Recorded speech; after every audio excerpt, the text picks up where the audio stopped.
Séance du conseil municipal du 22 octobre 2020. Par rapport au... Ah, Benjamin, je t'en prie. On vient d'ouvrir la séance du conseil, je te laisse t'installer.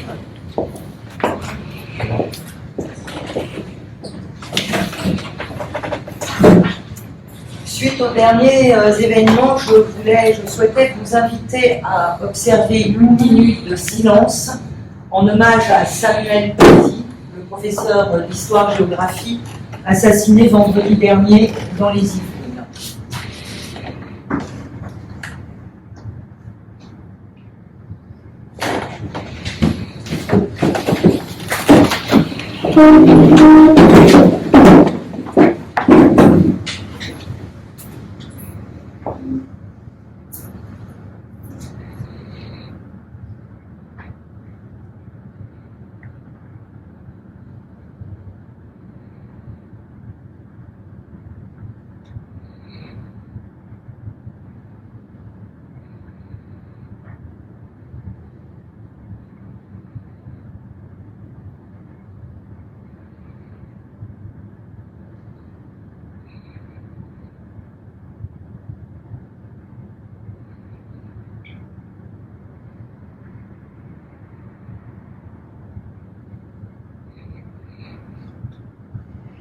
Je vous remercie.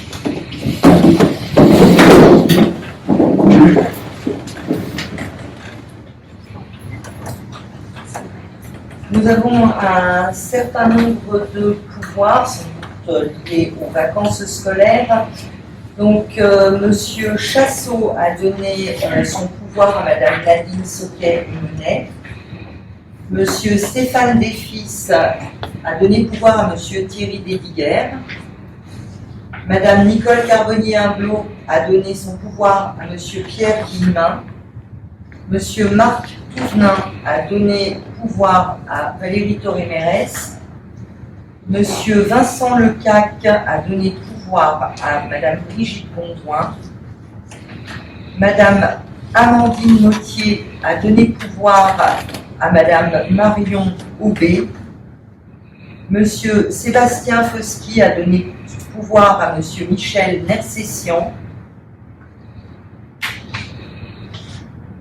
Madame Béatrice Touvenin a donné son pouvoir à Suzanne Caradémir. Je vérifie parce qu'il me semble que... Voilà, le compte est bon. Donc, 1, 2, 3, 4, 5, 6, 7 et 8 pouvoirs. Personne absente, nous avons Monsieur Thomas Tourade et c'est tout.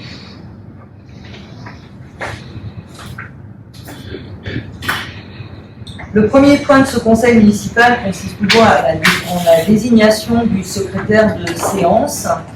Et je propose que le secrétaire de cette séance soit Monsieur Adrien Caillouette. Y a-t-il des oppositions? Des abstentions? Bien, je vous remercie. Le deuxième point concerne l'adoption du procès-verbal du 24 septembre. Y a-t-il des remarques par rapport à... Oui, juste quelques observations. Oui. Que je tenais à signaler. Il y a quelques inexactitudes, ça ne pouvait pas passer. Pardon. Dans la retranscription du dernier conseil, Oui. Notamment dans les votes à l'unanimité. Alors moi j'ai noté, mais c'est simplement une observation. Je ne veux pas revenir dessus quand même parce que c'était notamment dans la désignation des nouveaux conseillers référencés à UE. On n'a pas voté. Donc, effectivement, ils ont été désignés, mais il fallait quand même le porter. Le porter à commission. Tout à fait. Juste, faisons attention. Il ne peut pas être recalé pour la commission de contrôle. Et puis, juste une petite précision sur ce que j'ai dit par rapport au CCAS. C'est aussi une petite chose. je n'ai pas dit que je voulais que la subvention du CCS soit donnée aux employés, en fait, soit présentée sous forme de prime.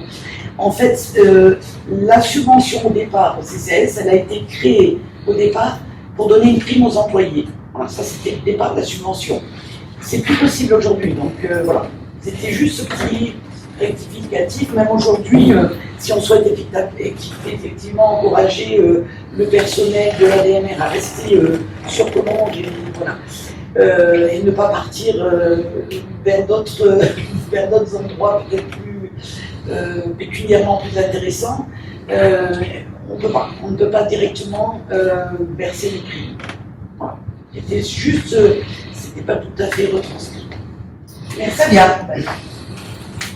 Est-ce qu'il y a d'autres observations, des questions? Bien, donc par rapport à l'adoption, nous allons voter, puis je ferai circuler donc, pour que vous puissiez signer. Donc y a-t-il des abstentions? Alors voilà. Donc 2 abstentions. 4 abstentions, d'accord. Donc Vincent Brigitte Bourgoin, Nadine Soquet-Monet et Philippe Chassot. Ça, c'était les abstentions. Y a-t-il des contre? Bien, je vous remercie. Alors justement, on va parler du point 3 qui concerne justement cette fameuse décision modificative pour l'attribution d'une subvention à la DMR via le CCAS. Et lors du dernier conseil, il avait été décidé de reporter le vote concernant l'attribution de cette subvention parce qu'on avait besoin d'informations complémentaires. Des éléments qui n'étaient peut-être pas suffisamment précis. Donc par rapport à ça, j'ai rencontré la présidente actuelle de la DMR de Collonges, ainsi que le trésorier, la trésorier de la DMR, qui prend beaucoup plus de communes que simplement Collonges. Et ces personnes m'ont expliqué justement comment étaient organisées les finances au niveau, pas global, mais en tout cas au niveau local, au niveau de la DMR de Collonges. Donc par rapport à ça, j'ai préparé un petit document qui pourra plus facilement peut-être illustrer ce qu'ils m'ont expliqué. C'est que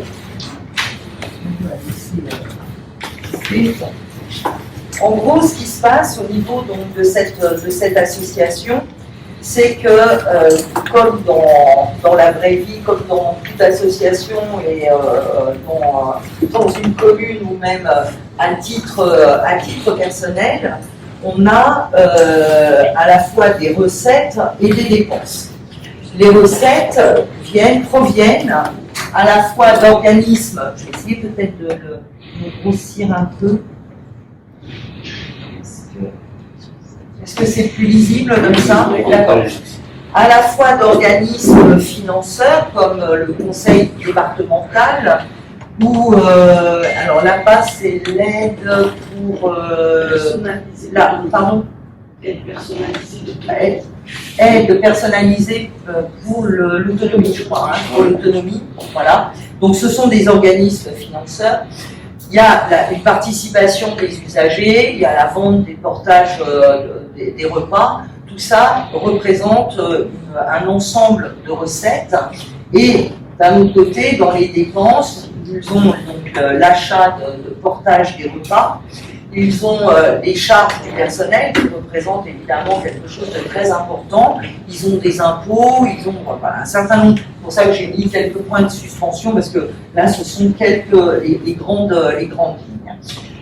À la suite de ça, il y a un premier bilan qui est fait. Ce bilan permet d'obtenir soit un résultat positif, soit un résultat négatif. Donc, dans le cas, alors sur l'exemple qu'ils m'ont donné, sur le trésorier, la personne qui s'occupe des finances, environ 24 communes au niveau donc, de l'ADMR, en Haute-Savoie et près de chez nous. Donc, il y en a à peu près 17 qui ont un premier bilan positif et 7 communes qui ont un bilan déficitaire. Voilà. Et Collonges fait partie, en tout cas pour l'année dernière par exemple, a un premier bilan déficitaire. Donc comment ça s'organise au niveau de l'ADMR? À la suite de ce premier bilan, pour les communes qui ont un déficit, un excédent, on considère que cet excédent il a été obtenu soit parce qu'ils ont fait très attention en faisant des économies, soit ils ont eu peut-être plus de travail, plus de portage, de repas, etc. Et donc ils ont une part de responsabilité dans cet excédent. Et pour ne pas les pénaliser, il y a à peu près 50% de cet excédent qui reste dans l'ADMR local. Les 50 autres pourcents sont mis dans on va appeler ça un pot commun au niveau du département qui permet de réduire le déficit des ADMR des communes qui sont déficitaires. Est-ce que tout le monde me suit jusqu'à présent? Okay. Donc ça, c'est leur premier bilan. Ils répartissent, donc évidemment, pour ceux qui sont en négatif, on est bien d'accord qu'eux perçoivent une aide un petit peu plus collégiale des autres ADMR. Ensuite, à la suite de ça, il y a donc un deuxième bilan, mais ce deuxième bilan nous arrive en gros à l'équilibre. Et c'est seulement après ce deuxième bilan qu'est entré les comptes dans des subventions au niveau des communes.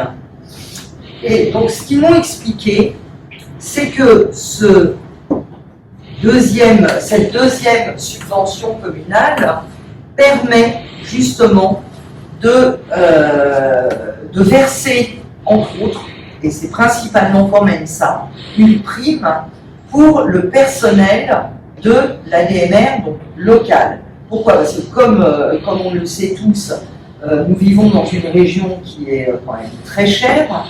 Les salaires des personnes qui sont employées au niveau de l'ADMR ont des salaires très gros au SMIC.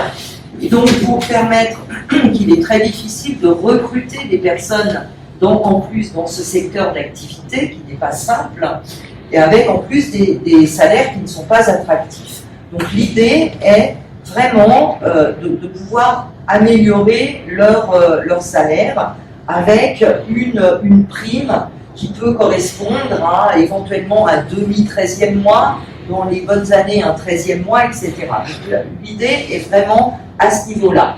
Il faut savoir que jusqu'à au niveau des primes, jusqu'à 2,5% de la prime est prise en charge par la première dépense qui rentre dans les charges du personnel. Pourquoi? Parce qu'il y a une aide à la fois du conseil départemental, etc. Et cette aide, elle vient dans les charges du personnel juste avec une prime allant jusqu'à 2,5%. Si au niveau d'une ADMR locale, il souhaite faciliter et dépasser ces 2,5%, l'excédent, au-delà de 2,5%, c'est pris en charge uniquement par l'ADMR locale.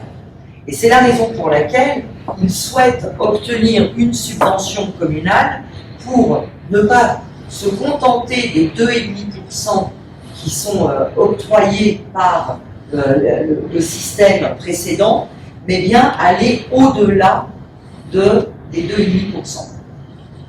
Est-ce que j'ai réussi à faire comprendre les choses? Oui, c'est toujours très compliqué. On a mis du temps à se pencher dessus, effectivement. Voilà. Donc là, effectivement, j'ai simplifié, mais ils m'ont présenté leur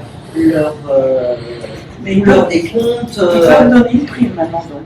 Pardon. Ils peuvent donner une prime, octroyer une prime. Ils peuvent octroyer une prime, tout à fait. Voilà. Alors, Alors, à un moment donné, pourquoi pendant quelques années, il n'y a pas eu de prime d'octroyer? C'est parce qu'il y avait des gros soucis au niveau de la DMR de Collonges et qu'ils ont été placés sous ce qu'on appelle sous mandat de gestion. Et en étant peut-être sous mandat de gestion, c'est peut-être la raison pour laquelle ils ne pouvaient plus octroyer de primes pour leurs salariés. Aujourd'hui, la situation est rétablie. Ils ont pu avoir un nouveau conseil d'administration, qu'un bureau soit nommé, et ils sortent donc de la structure précédente et redeviennent quelque part, on va dire, un peu indépendants. Voilà.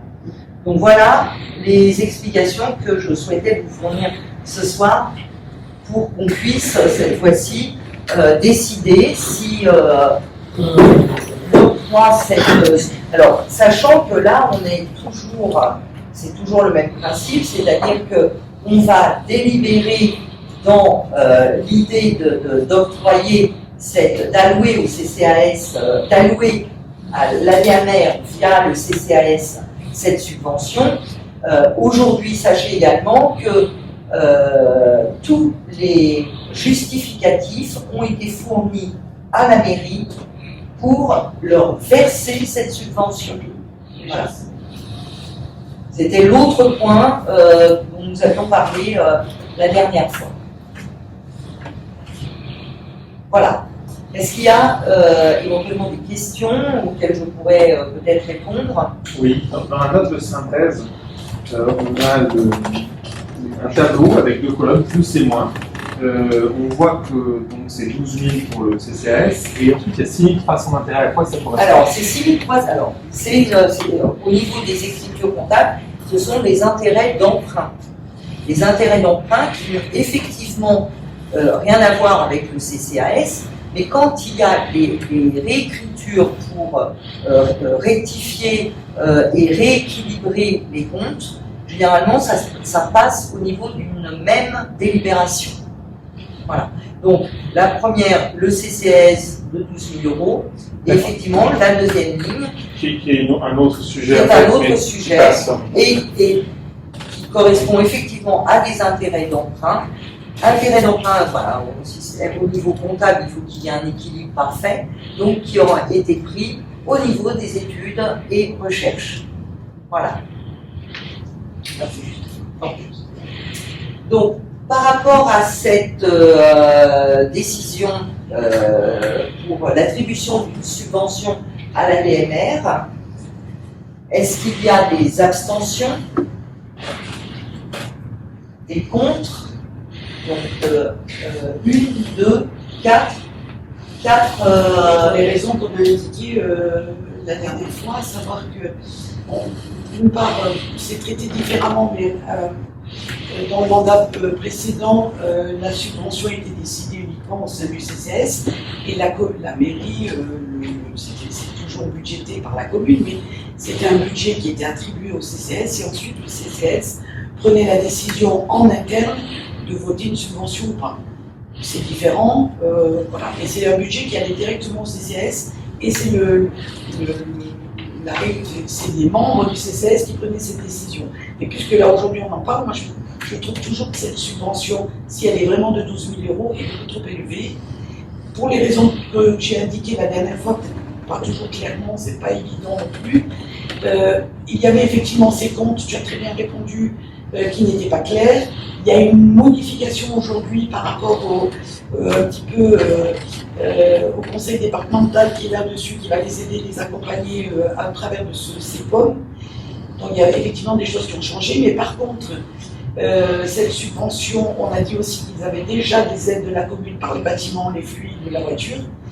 Il faut savoir quand même qu'on parle de 49 personnes, non j'ai des chiffres de 2018, ça peut-être mieux il devait être, mais on ne parle que de 49 personnes aidées et octroyer une prime de 12 000 euros, ça fait beaucoup. Hein, alors aujourd'hui, effectivement, ça a un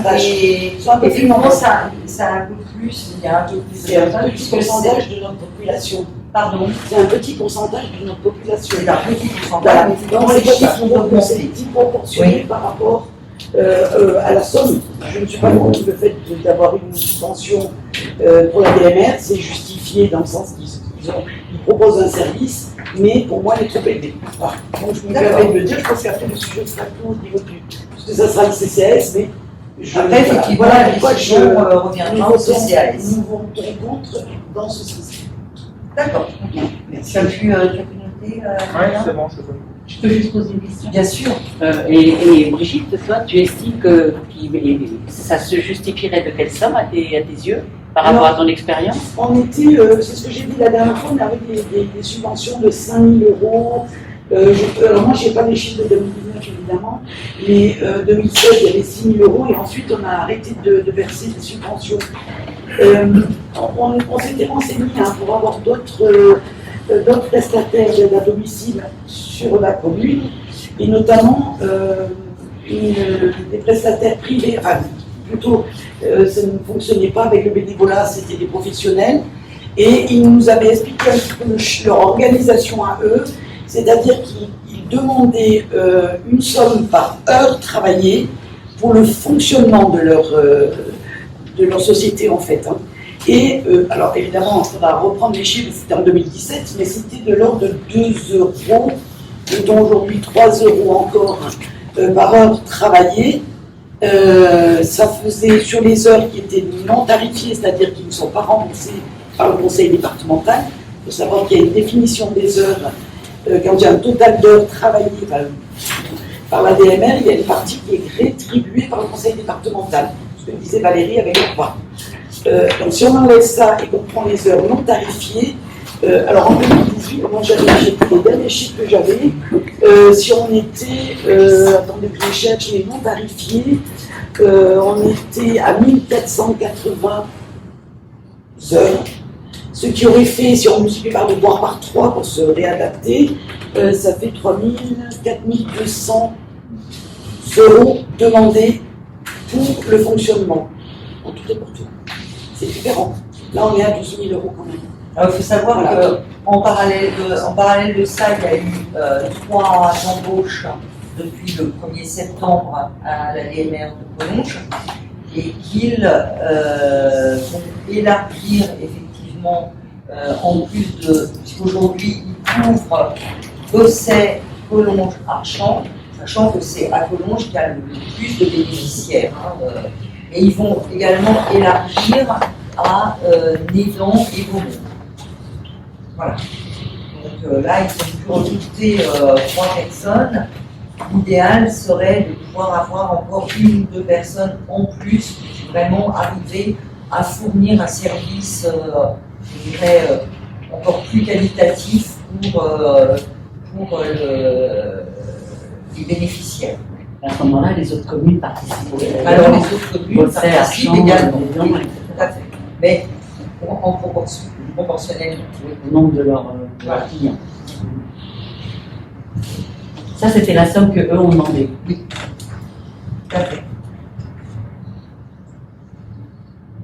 Donc, on a dit qu'il y avait 4 contre, il n'y avait pas d'abstention. Bien moi.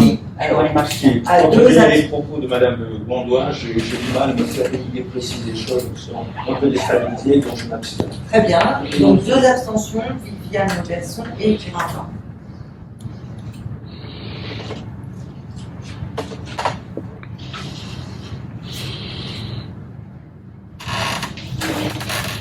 Bien, nous allons passer donc au point numéro 4, l'habilitation du premier adjoint qui substitue pour représenter la commune dans les actes administratifs. Alors, ça correspond au fait qu'au niveau d'une commune, il y a des petites mises à jour, je dirais, au niveau des terrains, et par exemple sur des routes où pendant très longtemps, enfin il y a très longtemps, pardon, il y avait des bouts de route qui appartenaient par exemple à des privés, et puis que depuis une route en bitume a été faite et revenue à la commune, et donc il y a des ajustements à faire sur franchement des tout petits mètres carrés à chaque fois, mais un petit bout par-ci, un petit bout par-là. Et pour éviter de systématiquement passer par un notaire pour des toutes petites régularisations de ce type, j'ai la possibilité de, en tant que maire, de jouer le rôle du notaire.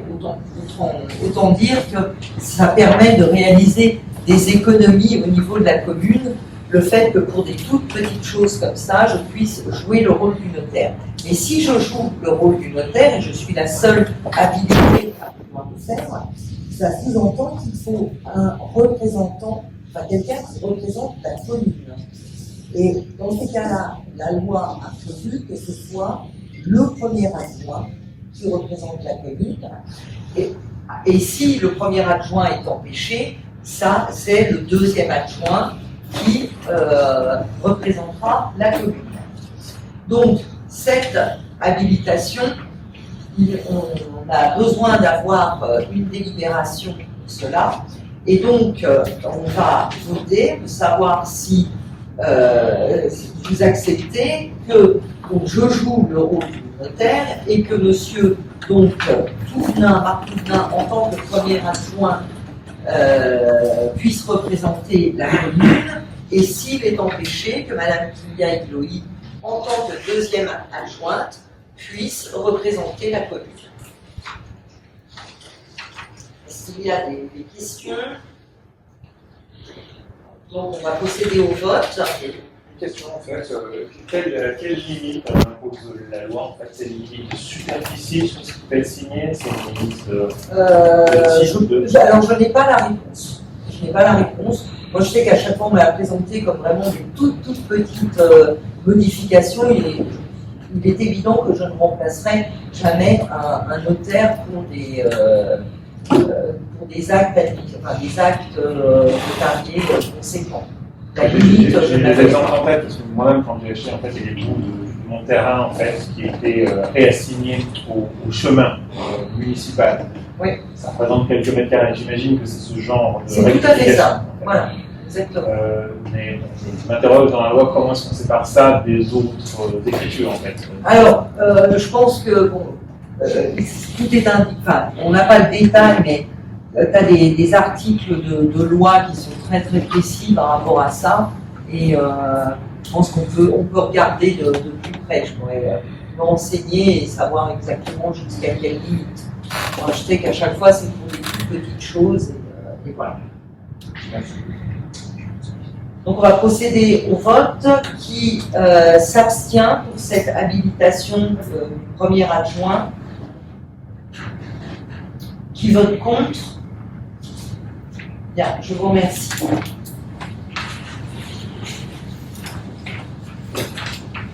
Donc, nous allons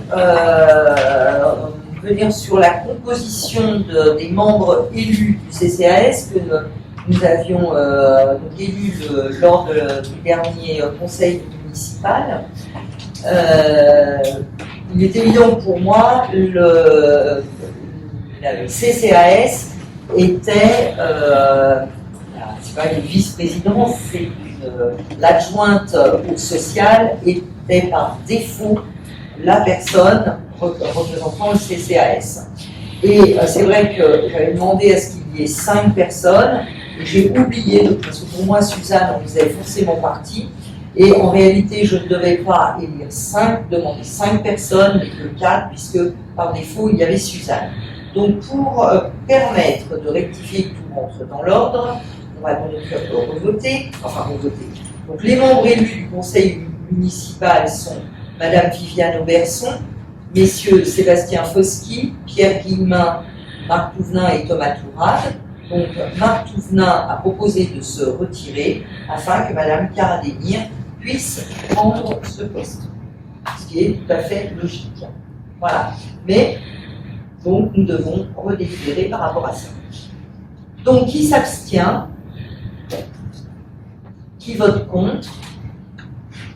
Je vous remercie.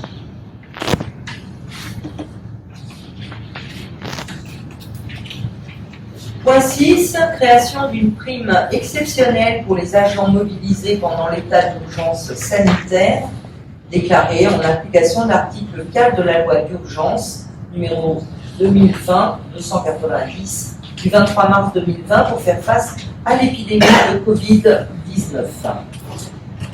Donc, par rapport à cette situation exceptionnelle, on a donc la possibilité de proposer aux membres ici présents du conseil municipal d'instaurer une prime exceptionnelle en faveur des agents qui ont été mobilisés pendant cette période de Covid. Pourquoi cette prime? Parce que ce sont des agents qui ont été confrontés à un surcroît significatif de travail. Donc on a identifié à la fois la police municipale du fait de sa participation active aux mesures de prévention et de contrôle durant la période de confinement et plus largement l'état d'urgence sanitaire. Et au niveau des services administratifs, en assurant certes la continuité du fonctionnement de la collectivité, mais en s'adaptant quand même aux contraintes et aux évolutions réglementaires liées à cette situation et qui ont engendré véritablement un surcroît de travail. Donc cette prime exceptionnelle, je précise bien, sera d'un montant maximum de 500 €. Pardon. Elle sera versée en une seule fois sur la paie du mois de décembre 2020. Elle sera exonérée d'impôts sur le revenu et de cotisations et contributions sociales. Donc, je voudrais savoir parmi vous qui, s'il y a des questions d'abord, avant tout. Il y a des gens, donc on peut savoir les agents administratifs. Alors, ils seront désignés dans un deuxième temps. Voilà. Confirme pour savoir vu à l'ouvrage qu'ils étaient bien présents, effectivement. Voilà. Les agents et les agents administratifs. Qui, donc nous allons procéder au vote, s'il n'y a pas d'autre chose. Qui s'abstient? Qui vote contre? Bien, je vous remercie.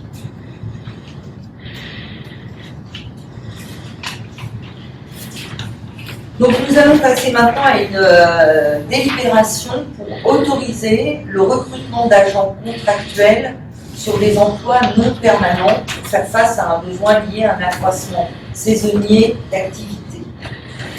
Donc aujourd'hui, cette possibilité que l'on a va nous permettre d'éventuellement, je dis bien éventuellement, recruter ponctuellement quelqu'un, puisque aujourd'hui, si on a un surcroît d'activité, on ne pourrait pas le faire puisqu'on n'a pas eu de délibération avant nous autorisant à le faire. Et donc ce n'est pas parce qu'on a cette délibération qu'on va forcément avoir besoin de recruter quelqu'un, mais en l'occurrence, c'est préventif pour éventuellement nous autoriser à le faire. Donc il y a deux choses. Il y a un premier emploi à temps complet. Donc il y a toujours des grades et des explications puisque nous sommes dans la fonction territoriale. Donc dans le grade d'adjoint technique relevant de la catégorie hiérarchique C pour exercer les fonctions d'agent de cantine et ou de garderie qui font partie des effectifs extrascolaires et premièrement et deuxièmement au maximum un emploi à temps complet donc dans le grade d'adjoint administratif cette fois-ci relevant de la catégorie hiérarchique C pour exercer les fonctions de renfort dans le cadre de la mise en place d'événements ponctuels. Donc on est vraiment sur quelque chose de très ponctuel, avoir cette possibilité de renforcer une équipe ou une autre sur des besoins très particuliers. Pour la personne sur la cantine à la garderie, pourquoi c'est pas un agent d'animation? Pourquoi c'est un adjoint technique? Les adjoints, L'animation. d'animation. Ouais, c'est spécifique en fait parce que vous avez administratif, technique, et il y a aussi le cadre. Moi, je suis adjoint d'animation par exemple.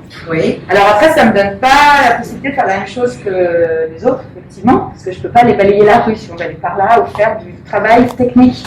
Mais par contre, c'est spécifique pour ce que vous avez dit, quoi, cantine et garderie, parce que c'est les adjoints d'animation.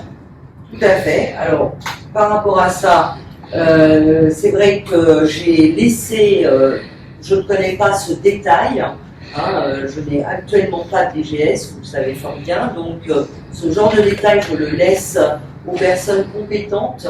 Et moi, on m'a bien expliqué dans quel cas j'ai validé cette délibération par rapport à une définition qui me semblait tout à fait cohérente. Mais c'est juste une question. C'est vrai que l'agent technique, on peut lui faire plus de choses parce que, par exemple, si on prend du ménage, ça peut être fait par un adjoint technique comme un adjoint d'animation, par exemple. Par contre, il y a des tâches normalement qu'un adjoint d'animation ne fera pas. Comme une ADSEM qui est diplômée ou pas diplômée, au final, on ne peut pas leur faire exactement la même chose. Mais c'est ça, c'était simplement la question. Donc là, en l'occurrence, du coup, ça permet d'élargir le fait que ce soit un agent technique. Mais c'est moins vendeur suivant la personne et les diplômes qu'elle a. D'accord. Ok. Et est-ce que ça se rémunère de la même manière? Est-ce que ils sont rémunérés de la même manière? Oui, moi je suis catégorique, c'est pareil. Après, c'est pareil. le public, la c'est juste rémunération le terme en fait. reste. Mais si c'est quelqu'un pour faire de la cantine à garderie et qui a un BAFA et qui a un certain nombre de choses, si on lui propose un poste d'agent technique et qu'on lui dit mais en contrepartie tu vas faire que d'animation, mais que c'est agent technique, il y en a pour qui c'est plus. Enfin voilà, c'est moins facile. Parce qu'on peut du jour au lendemain lui dire on t'enlève toutes les tâches d'animation pour te mettre que sur du technique du fait que c'est un poste d'agent technique. C'est pour ça que je posais la question. C'est du vocabulaire, mais dans la fonction publique, avec les agents, des fois, ça a du sens. D'accord, ok. Ben, donc, effectivement, donc là, je pense que l'option a été prise d'élargir et pour justement permettre de pallier à un besoin. Une fois de plus, c'est un besoin, je dirais, quand même relativement ponctuel, puisque c'est pour une période de 6 mois maximum. Et là, pour l'instant, on en a besoin là maintenant ou pas forcément? Alors, au niveau de la cantine, je dirais oui, mais pas pour l'autre poste. Pour le moment, au niveau administratif, on n'a pas besoin actuellement, mais on se garde cette possibilité. Alors, quand tu dis que c'est 6 mois, ça veut dire que c'est un CDD en fait? Alors, on est dans le. Je pense que. En fait, ce sont des emplois des non missions, permanents. en fait. Voilà. Ouais. Ça s'appelle des emplois non permanents. On ne peut pas forcément le renouveler. En fait, c'est quand il y a un besoin. Moi, par exemple, j'ai eu le cas de 2 agents malades en même temps. Et j'étais dans l'incapacité de faire tourner la cantine et de pouvoir relever tout. Donc, Madame le maire, on a retrouvé quelqu'un et on lui a fait un poste comme ça sur les 15 jours d'arrêt maladie de la personne. Mais c'est pour un besoin ponctuel et cette personne-là, ça ne peut pas excéder 6 mois et on ne peut pas la renouveler. C'est pas comme un CDD en fait, c'est encore autre chose. C'est vraiment pour un besoin particulier à un moment précis et ça ne débouche pas. Après, si on veut l'engager, il faut faire un autre poste. C'est pas sur ce poste-là, quoi. C'est encore autre chose. Oui. Une question concernant l'association La Folle. Oui. Eux, ils n'ont aucune prérogative dans la cantine, ils s'occupent pas de ce genre de choses. La folle, elle est au niveau de l'animation de la garderie. C'est les élémentaires uniquement. Voilà. C'est juste, ils s'occupent des enfants élémentaires, que ce soit les matins, surtout les soirs, et pour les descendre dans la cantine, mais ils ne s'occupent pas de faire réchauffer les plats, qui sont le personnel de la cantine. D'accord, mais ils ne gèrent pas du tout le personnel. De la cantine, non. Le personnel, par contre, de prise en charge, oui. Non, de prise en charge des enfants pour les. Ils prennent en charge les enfants. Oui, donc il y a des personnels qui prennent en charge les enfants. Oui. Et ces personnels, c'est la folle qui les fournit, comment ça se passe? Alors, c'est. Je te laisse C'est juste une question par rapport à ce besoin. La folle, ce qu'elle fait, c'est qu'elle engage un certain nombre de personnes qui est là pour animer à l'école pour les enfants en élémentaire. Ok. D'accord. sur le temps de midi et Moi, je pensais qu'il faisait beaucoup plus de choses étant donné la subvention qu'ils sont par rapport à ce qu'on avait vu au conseil municipal précédent. Je me disais peut-être que ça englobe la cantine est englobée là-dedans ou pas, mais apparemment pas. Donc, par rapport à cette délibération, c'est pour autoriser donc la maire à recruter des agents contractuels pour faire face à des besoins liés à un accroissement saisonnier d'activité pour une période de 6 mois maximum, pendant une même période de 12 mois, en application de l'article 3-1-2 de la loi numéro 8453 précité. Voilà. Et d'inscrire évidemment les crédits correspondant au budget. Donc, est-ce qu'il y a des abstentions? Est-ce qu'il y a des contre? Bien, je vous remercie. Nous allons passer donc au point numéro 8 sur la création d'un emploi permanent de responsable du pôle culturel. Donc, il y a deux choses par rapport à ça que je voudrais souligner. C'est que pendant la campagne électorale, nous avions bien indiqué que nous souhaitions développer l'activité au niveau de la commune, et donc ça c'est en lien direct avec la politique que nous souhaitons mener au niveau de Collonges. Et cette création d'emploi, il faut savoir que en tout cas cette année, pendant très longtemps, plus exactement, la bibliothèque était gérée par des bénévoles. Voilà, où il est arrivé un moment où a été décidé de professionnaliser un petit peu la bibliothèque de Collonges. Et pour ça, il y a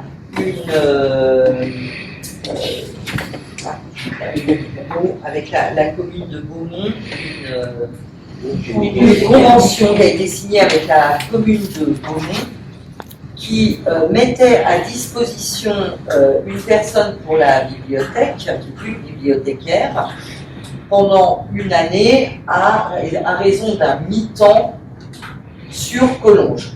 L'autre mi-temps, elle le faisait donc sur Beaumont. Cette convention s'arrête au 31 décembre de cette année.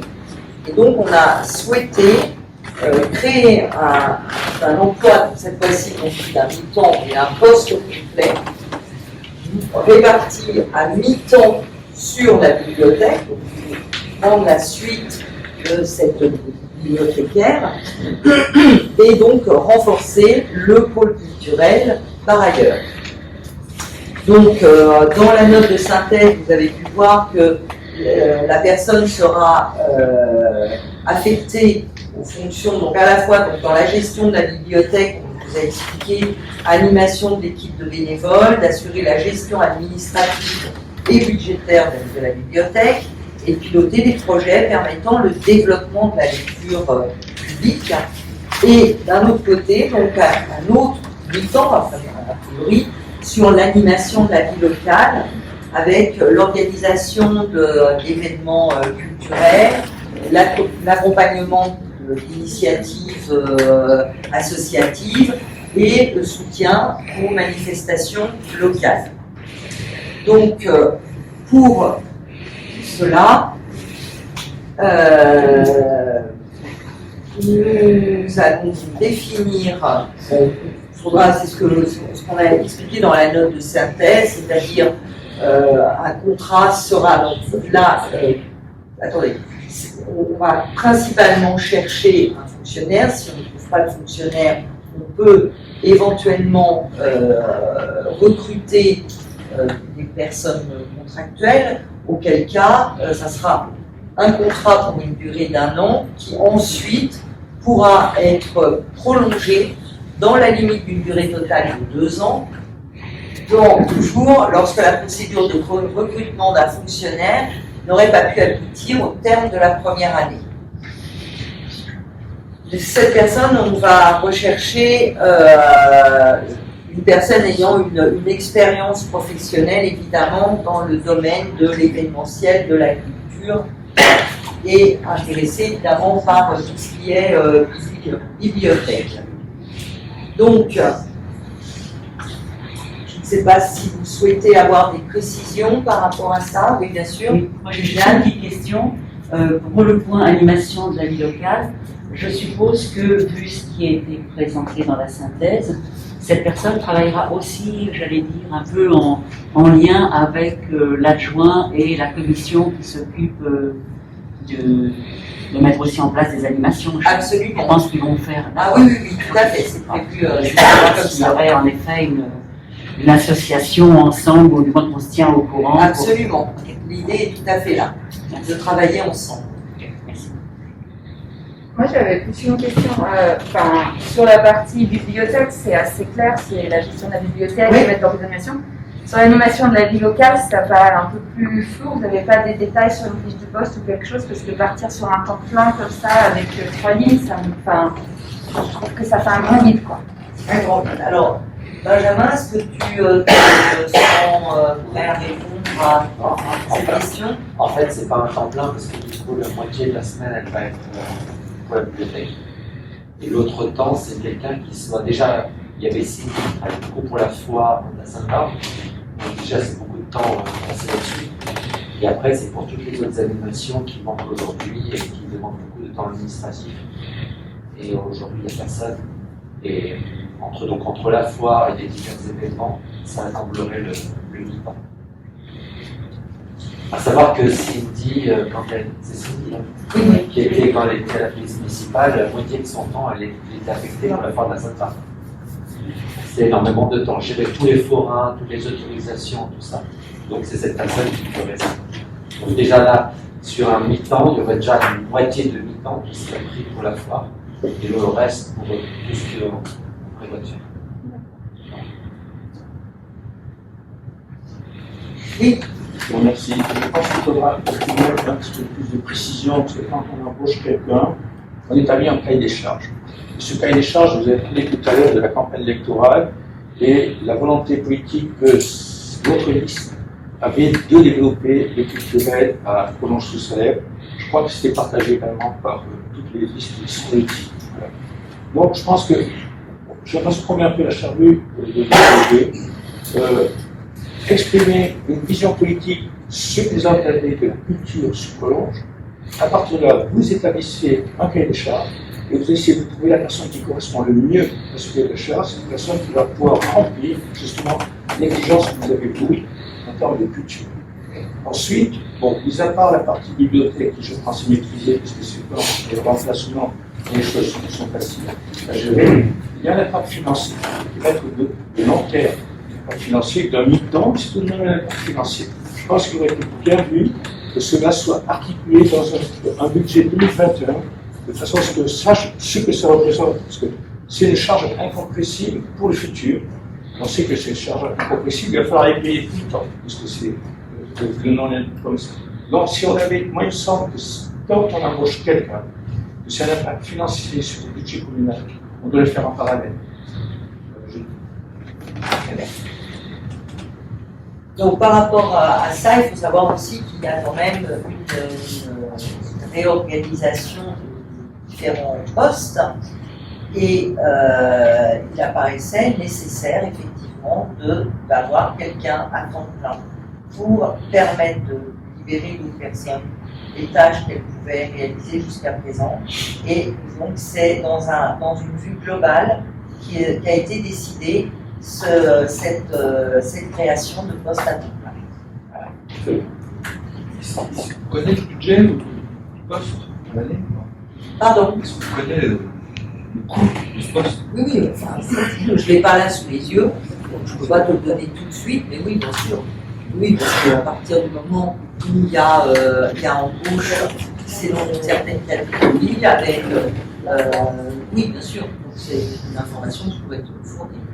Tout à fait. Et du coup, pour aller plus loin, parce que dans les attributions de Cindy, il y a les locations de salle et la foire qui prennent du temps. Les locations de salle, c'est Sylvain, la foire, ça va être la nouvelle personne. Qu'est-ce qu'elle va récupérer sinon? Écoutez, je pense que là, pour le moment, on n'est pas encore là. Oui, Donc, mais, je vais essayer de défendre, ça viendra avec le point suivant. Donc, je peux anticiper. Cindy va changer, Cindy est en train de changer de poste, effectivement, et va reprendre, et reprend déjà, toute la partie comptabilité de la commune.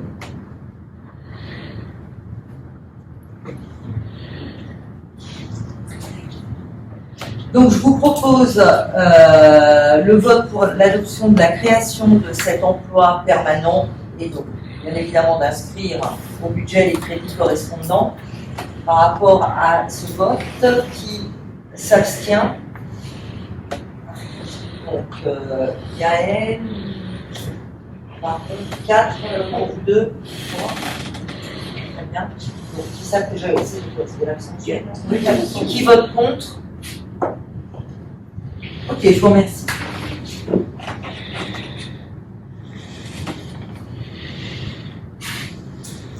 Donc, maintenant, point 9, création d'un emploi permanent de gestionnaire des finances et de la commande publique.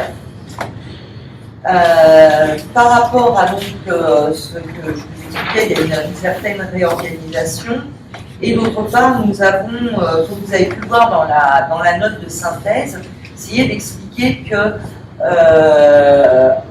jusqu'en février 2018, il y avait donc un poste dédié à un agent qui s'occupait donc des marchés publics.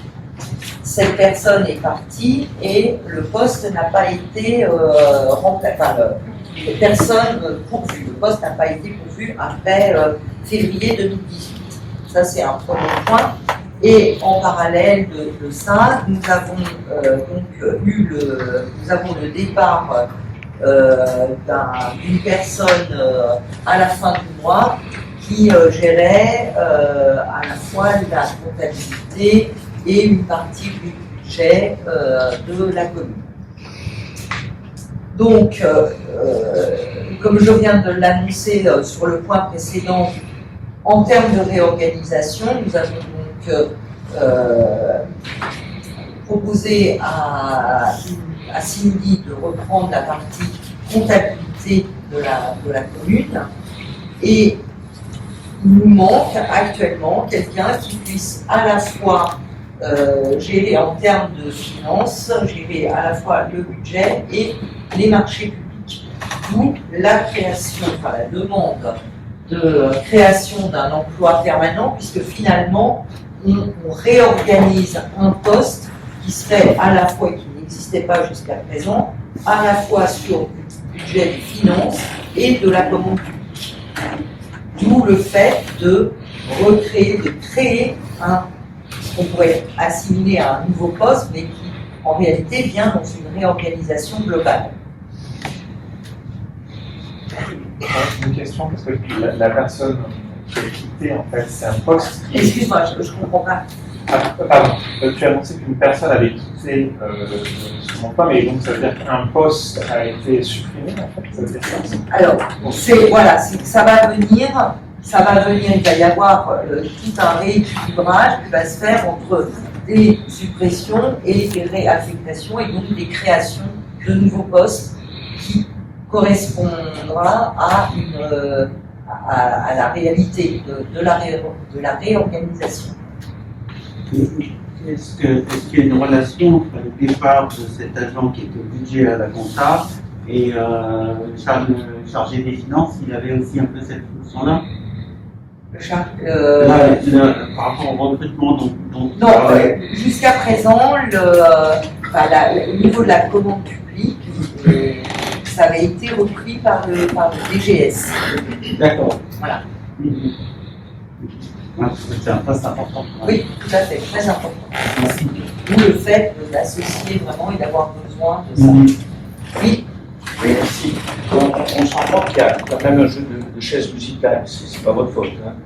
Certains agents en fonction, ils font autre chose, puis on regroupe, on crée un autre poste. Je pense que pour la bonne lecture, parce que vous allez sûrement revenir vers nous peut-être pour d'autres créations de postes ou je ne sais quoi, vous avez à réorganiser un service que vous êtes en train de faire, ce serait bien qu'on ait connaissance d'un organigramme de fonctionnement.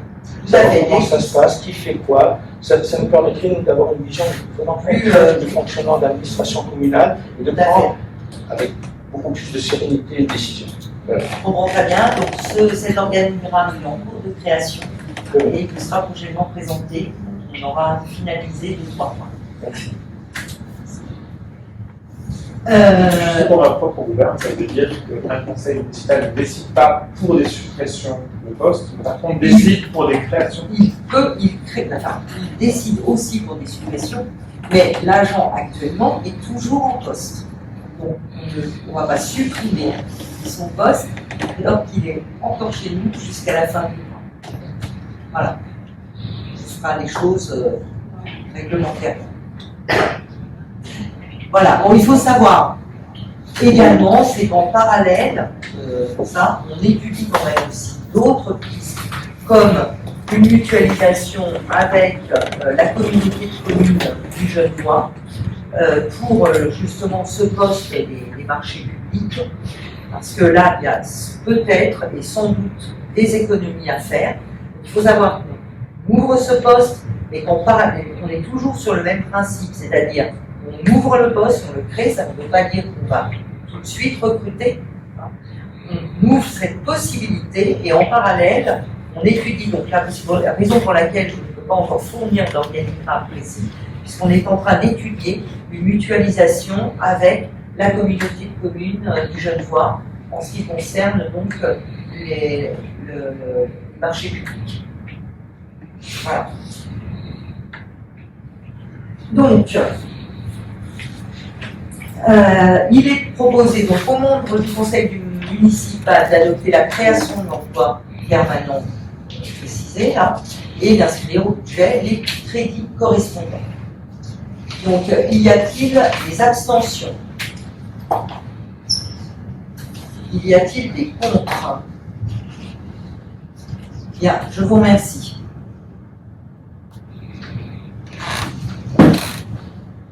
Point 10, l'indemnité de fonction du maire, des adjoints et du conseiller municipal. Pardon. J'entends pas avec les masques. Oui, c'est ça. Avec donc une actualisation de l'indice brut terminal, puisque l'indice, donc ça c'est quelque chose qui avait été voté, si vous vous souvenez, dans les premiers conseils, et l'indice qui avait été indiqué sur la délibération était un indice de la fonction publique, mais qui était du 1er janvier, non, qui était antérieur au 1er janvier 2019. Donc cet indice était de 1015. Depuis le 1er janvier 2019, il est passé à 1027. Et donc, à cause de ça, nous sommes obligés de reprendre une délibération pour tout soit fait correctement. Donc, on va voter pour l'actualisation de l'indice terminal brut 1027, servant de base pour le calcul des indemnités de fonction des élus locaux. Sachant que, comme ça a été précisé dans la note de synthèse, tous les autres éléments de la délibération, donc c'était le 10 juillet 2020, restent inchangés. Voilà. Donc, y a-t-il des abstentions, des contre? Je vous remercie.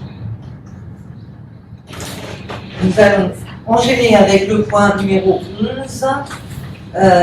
Qui est suite à la demande d'un élu de prise en charge de ses frais de transport. Donc, on va devoir délibérer sur le remboursement des frais aux élus dans l'exercice de leurs fonctions et de leur droit à la formation. Donc, pour cela, on a distingué 3 situations. La première situation qui concerne donc des frais pour se rendre à des réunions hors de Collonges, qu'on a appelé hors du territoire de la commune. Donc, dans ce cas-là, les élus, bien évidemment, peuvent bénéficier du remboursement des frais engagés, sous réserve de l'établissement d'un ordre de mission établi préalablement au départ de l'élu concerné, prévoyant le motif du déplacement, les dates de départ et de retour, ainsi que les moyens de déplacement utilisés. Les moyens de déplacement utilisés permettront de définir après niveau des frais de transport. S'il s'agit de transport en commun, le remboursement sera sur la base des transports en commun, et s'il s'agit de prendre son propre véhicule, sur la base d'indemnités kilométriques. Donc ça, c'est le premier point. On a du coup élargi au déplacement dans le cadre du droit à la formation des élus. Là, effectivement, il peut y avoir à la fois des frais de déplacement, mais également des frais d'hébergement et des frais de repas.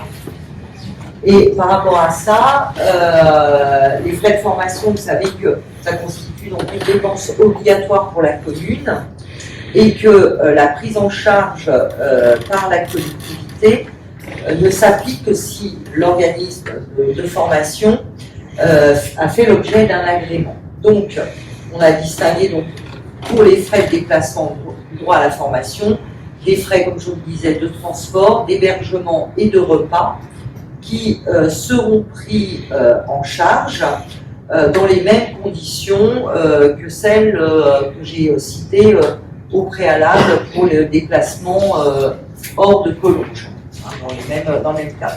Et le troisième point, c'est éventuellement, dans certains cas, on a imaginé qu'il pouvait y avoir des demandes d'avance de frais selon les déplacements.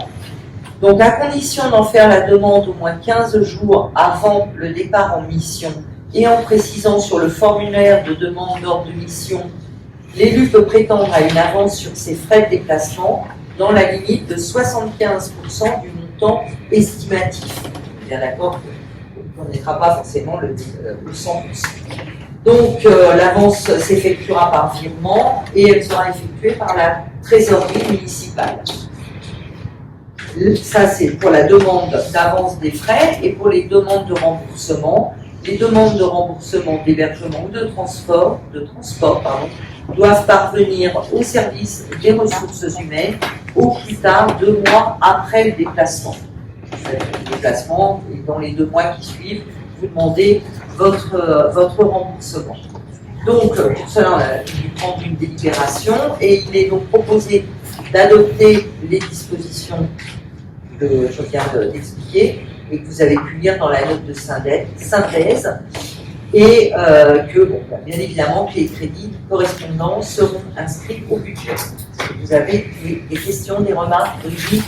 Oui, par rapport à la Concorde, qui est à quelques kilomètres, il ne fait plus partie de Collonges. Est-ce que alors vous récupériez des tickets de dépenses pour faire 2-3 km, je ne sais pas, je n'ai pas mesuré, mais est-ce que ça fait partie aussi? Est-ce que c'est hors de Collonges? Donc, la Concorde est effectivement hors de Collonges. Voilà.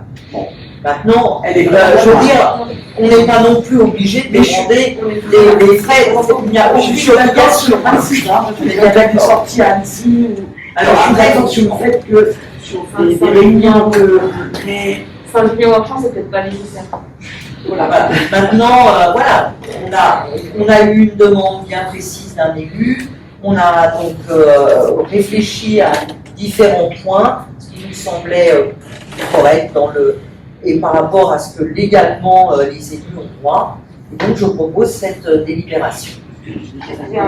Est-ce que pour les repas et l'hébergement, il y a un montant maximum? Parce que nous, par exemple, on l'a en tant que fonctionnaire, quand on va en formation, c'est pris en charge. Alors, le transport, effectivement, ça dépend de notre voiture, enfin voilà ce que vous avez expliqué, mais pour les repas et l'hébergement, on a un tas. Enfin, si ça dépasse un certain montant, après, c'est un autre charge. Voilà, ça sera la même chose. Et il y a des valeurs qui sont indiquées. Généralement, oui, tout à fait. Oui, ça rentre dans un cadre tout à fait légal. S'il n'y a pas d'autres remarques, d'autres questions, je propose, oui. Juste parce qu'avec les instituts de formation, on a droit à des remboursements pour ça. Donc c'est en plus, est-ce que pour obtenir ce type de remboursement, il faut prouver qu'on ne peut pas les obtenir par ailleurs ou qu'on en a fait la demande? Alors, je pense que c'est quand il s'agit d'une formation qui est prise en charge déjà par la commune, il y aura effectivement que des frais de transport. À partir du moment où il y a la convocation avec, on sait quelle est la part qui est prise en charge déjà par la commune, donc ça sera le delta pour les transports, par exemple. Donc je vous propose de procéder au vote. Qui s'abstient? Donc une, deux, quatre ou une, deux seulement? Non, de 4. 4, donc 4 abstentions. Je te laisse. Je n'ai pas vu. Est-ce qu'il y a des contre? Bien. Je vous remercie. Donc, à titre d'information, je voulais vous signaler que nous avons déjà fixé la date des 2 prochains conseils. Je pense que pour l'organisation de chacun, c'est toujours plus simple. Donc, l'idée étant de pouvoir, à chaque début de trimestre, vous annoncer les dates des prochains conseils. Donc, prochain conseil le jeudi 19 novembre. Oui, non, mais alors, je vais intervenir. Pour le moment, le prochain conseil est fixé au 19 novembre et le suivant au jeudi 10 décembre.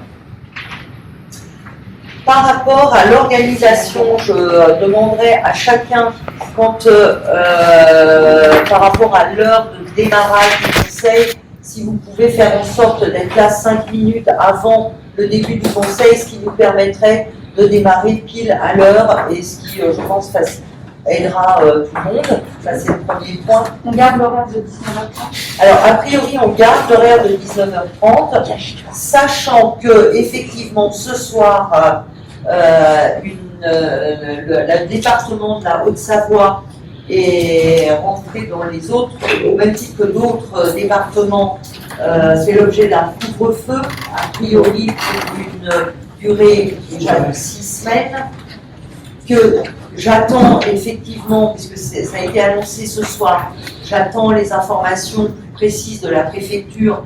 Il est vraisemblable que ça sera de 21h à 6h du matin. Et donc on sera peut-être obligé d'adapter les horaires à la fois des commissions et les horaires des conseils municipaux. Dès que j'ai eu des informations complémentaires, je vous les fais parvenir, il n'y aura aucun souci à ce niveau-là. Oui. Oui, merci. Dans le même ordre d'idée, au plan jusqu'au là, vous venez de le signaler, notre région est passée en alerte Covid et puis le département a viré au rouge. Je me posais la question s'il n'était pas imprudent de se réunir dans cette salle. On voit très bien que les distances sociales ne sont pas respectées. Heureusement, on porte tous des masques et heureusement, c'est les vacances scolaires. On est moins nombreux. Je crois qu'on est 19, si j'ai bien compté. On a un espace qui est relativement confiné, on est en sous-sol, on a une ventilation, il n'y a rien de pire qu'une ventilation mécanique, parce qu'elle renouvelle pas l'air, elle recycle l'air, c'est-à-dire que l'air est aspiré, il repasse au travers d'un échangeur, je ne connais pas la technique de la mairie de Collonges, mais c'est souvent comme ça, il est réinjecté, on ne va pas chercher de l'air de l'extérieur, parce qu'on aurait froid. Voilà, donc ça, tout ça pour dire que c'est vraiment pas un espace qui est propice à ce genre de rencontres, de réunions. Et je pense qu'on doit être prudent à ce niveau-là. Ce serait vraiment bête s'il y avait quelqu'un qui était contaminé, qu'on se retrouve tous en quarantaine, ça va faire rire les Collongeoises et les Collongeois si le conseil municipal est en quarantaine, dans sa globalité. Donc, on a vu qu'au mois de juillet, il y avait la possibilité d'utiliser la salle des fêtes, et c'était une période où il y avait moins de pression. Hein, donc, on s'est réunis. Est-ce qu'on ne peut pas faire la même chose? C'est quelque chose qui est à l'étude. Voilà, c'est très bien. Je vous remercie. C'est déjà à l'étude. Je vous remercie. Bien, et pour finir, je vais vous donner, et je ferai en sorte de le faire après, à la fin de chaque conseil municipal, ce qu'on appelle donc la lecture des déclarations d'intention d'aliéner qui ont eu lieu dernièrement. Donc, dans ce cadre-là, je vous indiquerai juste le type de bien qui est mis à la vente et le secteur, mais évidemment, il n'y aura ni chiffre associé ni nom associé, hein, on est bien d'accord. Donc, il y a eu un appartement route des Crêts, il y a eu un terrain à bâtir à Lacombe, il y a eu un appartement au lotissement de Lacombe, un appartement avec 3 garages, chemin de Bottecreux, un appartement avec une cave et 2 garages route du fer à cheval, une maison avec une parcelle à détacher route de Vauvray, un appartement route du fer à cheval, un appartement avec garage et parking chemin de Botte-Creux, pardon, et pour finir un appartement sans route des Crêts au Clos du Paray. Voilà, donc ça fait partie des informations que je vous donnerai à la fin de chaque conseil pour que vous ayez une idée. Voilà. Mais excusez-moi, oui. Ça nous sert à quoi cette information? Ce sont des ventes qui se font, des transactions. Alors, ce sont des ventes qui ont. Oui. Donc, au moment où il y a une vente, la vente passe par un notaire. Oui. Le notaire, vous connaissez le principe, oui. Très bien. Donc, ça, effectivement, ce sont les DIA qui ont été reçus en mairie et pour lesquels la vente, la préemption n'a pas été faite par la commune. Et donc, la vente se fait entre, là en l'occurrence, entre particuliers. Voilà. C'est à titre d'information. Pour savoir peut-être un peu le mouvement qu'on peut avoir au niveau de la commune. Mais je pense qu'il y a un filtre précédent qui est fait, à la mesure où il y a des objets immobiliers qui sont à vendre et qui parfois peuvent rentrer dans une stratégie de développement de la commune. Alors donc je pense que le fait de ne pas préempter, ça je comprends parce qu'on ne va pas dépenser l'argent public, les gens, les contribuables comme ça par la fenêtre, mais parfois il y a des opportunités qui font que, tiens, en achetant cette maison ou ce terrain, on a la possibilité, parce qu'ils jouent sur le terrain communal ou je ne sais quelle autre opération, de pouvoir développer un aménagement. Alors à ce moment-là, c'est une décision qui sera discutée, si vous voulez, au moment de la DIA, ça sera discuté. Là, ce sont donc des choses qui sont passées et qui ne représentaient vraiment pas d'intérêt pour la commune. Et c'est vous qui faites ce tri, qui estime qu'il n'y a pas d'intérêt. Pour cela, oui, tout à fait. Voilà. Si après il y a quelque chose qui peut être intéressant pour la commune, à ce moment-là, c'est quelque chose dont nous pouvons discuter. Très bien. Et après, on décidera. Mais voilà. Est-ce qu'il y a d'autres remarques, questions? Non, dans ces cas-là, la séance est close. Je vous remercie.